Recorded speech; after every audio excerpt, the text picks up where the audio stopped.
शहरात अद्याप मान्सूनचे आगमन झाले नसतानाही सोमवारी रात्री अचानक आलेल्या बेमोसमी पावसामुळे ताशी सुमारे 30 किलोमीटर वेगाने वाहणाऱ्या वादळी वाऱ्यामुळे नागरिकांची चांगलीच तारांबळ उडाल्याचं बघायला मिळालंय। दिवसभराच्या प्रचंड उकाड्यानंतर हवामानात अचानक बदल झाल्याने शहरातील अनेक भागामध्ये जनजीवन विस्कळीत झाले होते।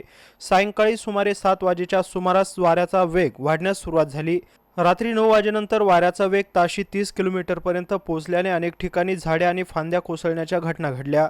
वाहनधारकांना रस्त्यावरून मार्ग काढताना मोठी कसरत करावी लागली, तर काही भागात वाहतुकीवरही परिणाम झाला होता। सिडको परिसरासह विविध भागांमध्ये झाडांच्या फांद्या रस्त्यावर कोसळल्याने नागरिकांमध्ये भीतीचे वातावरण निर्माण झाले होते। आंबेडकर चौक N7 परिसरातील महादेव मंदिरासमोर मोठी फांदी रस्त्यावर पडल्याची घटना घडली आहे।